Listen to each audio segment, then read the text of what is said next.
Hello and welcome to Let's Get Real podcast. Today we're at our family cabin in the woods. Covered in bug bites. Covered in bug bites. My name's Ned. And Lisa. We're happy to have you for another session. Today's topic is reducing the noise of the ego. In other words, the mind. Exactly. The ego, another word for the ego is just mind. And so when we get over-controlled by the mind, it simply means that our ego is completely out of check. We often think that the ego is this bad, negative thing that rides out in us all the time, but it may not be as bad as you think. I think the ego, when I think of ego, I think of it as a tool that we can use to our benefit. Yeah, I think like anything else, you can use it, or it can be a sense of control that you use it for, or it can be for good. And when you're trapped in the ego, then yeah, it becomes this negative force that's in our life. But the ego that a lot of people think of shows up in our personality. It shows up in the way we handle our situations that arise in our life. But you can, like I say, you can use the ego as a tool that becomes a benefit to you, because the ego is the mind, and the mind is this beautiful tool that we have to use. Our personality can be a tool that we express ourselves with. So that's using the ego in a very beneficial way. Yeah, the ego is actually, a lot of times it's attached to the past, right? Mm-hmm. So using it you can use it to your benefit and in the moment. And I think we sometimes, because the ego, you know, the behavior that we portray, a lot of times it does come from our past experiences. So if we have a difficult past experience, we'll behave differently moving forward. And so that's another component of how our ego is controlling us. Mm-hmm. And I think on the spiritual path, when I first started getting into spirituality, I would think I gotta get rid of my ego. It's this big negative thing. But I think the most important thing is that it's not that I want to get rid of it completely, but I want to have it so it doesn't control my life. It doesn't constantly be the thing that I operate from. Because like we were saying, the ego is the mind, but the soul is deeper. Absolutely. You know, and then when we go deeper within ourselves, we're not so, you know, controlled by the thoughts in our head or the feelings that we have in our body. And again, this is a topic that we bring up week after week. So to reduce the noise of the ego, what do you do to reduce the noise of your ego? I try not to distract myself as often with devices, you know, with the phone and stuff like that. Just try to be present and let that just sort of view it like a movie, I guess. Mm-hmm. Exactly, be present. And I think that's one of the ways that we acutely reduce the noise of our ego is by becoming more present. You know, present to what's around us.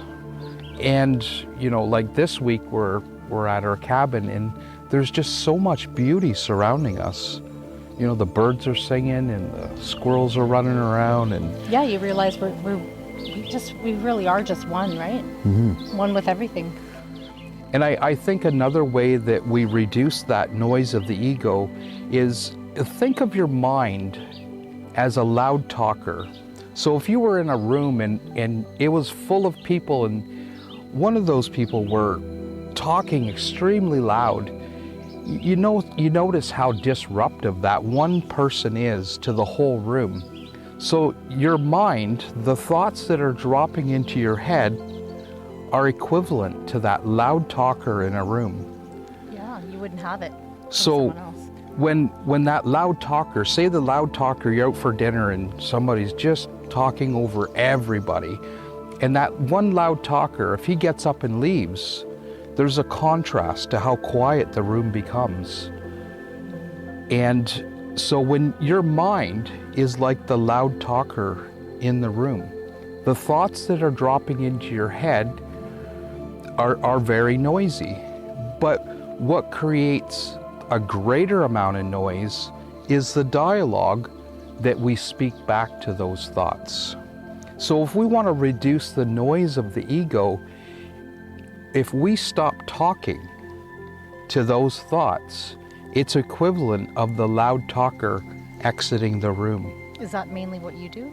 That's what I do all the time. I'm constantly, I can't control what thoughts are coming into my head, but I have total control over whether I talk back to them. Mm-hmm. So reducing the noise, it reduces by 50% when I stop talking to the voices that are in my head. Mm-hmm. And we all have voices in our head. We all have a constant dialogue going on in our mind, but if we stop talking to it, that dialogue gets noticeably quieter.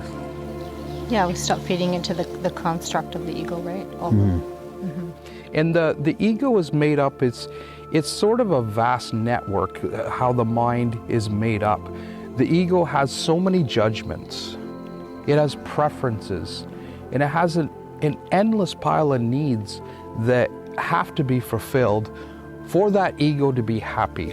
Did you say, like, we start that sense of separation from a very early age? We start having those preferences and judgments, like, I don't know, from age 2 or 3? Yeah, I think it's age 2 that we develop what's called theory of mind. And things change from, if we have a truck in the room, when before 2, that's a truck. But at age 2, when we develop that sense of self, it turns into my truck, mm-hmm. me.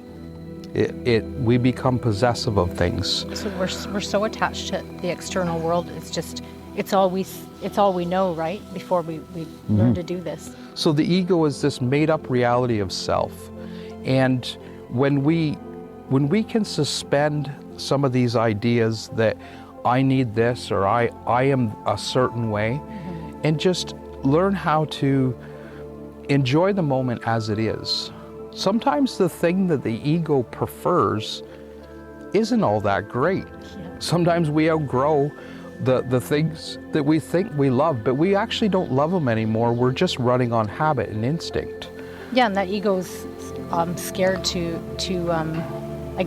die, right? Well, the ego wants to live life like it's Groundhog Day. It wants to live life in repeat. It wants to recreate yesterday and continuously live that same day, so the ego feels comfortable and satiated that it knows what's going to happen next. Mm-hmm. But that's the thing about life, is it's so full of change. Mm-hmm. And to really extract the richness of life, to extract the fruit, we have to be willing to set down the ego and forego our need to constantly prefer and to seek comfort, and just go with what is in front of us.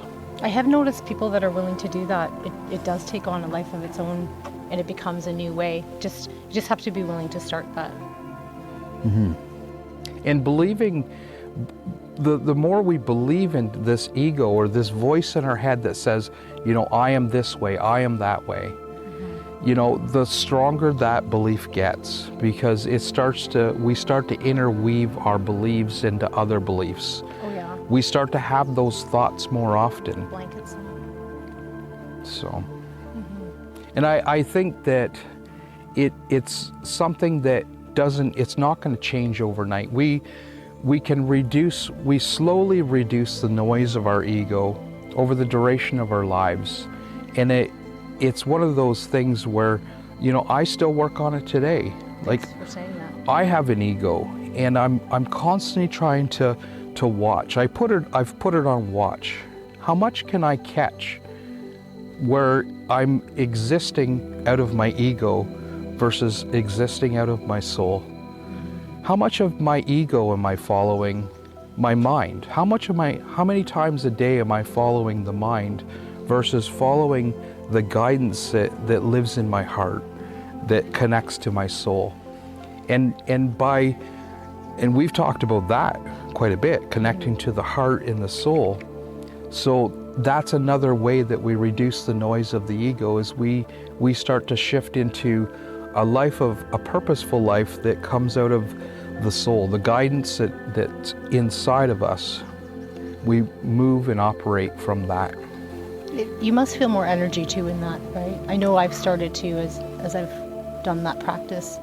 Well, I don't know, like sometimes I have tons amount of energy and sometimes I have very little. But what I find the biggest contrast is that I'm more at peace. I'm not struggling and waiting for something to come next. I'm just at peace with wherever I am. So any final thoughts?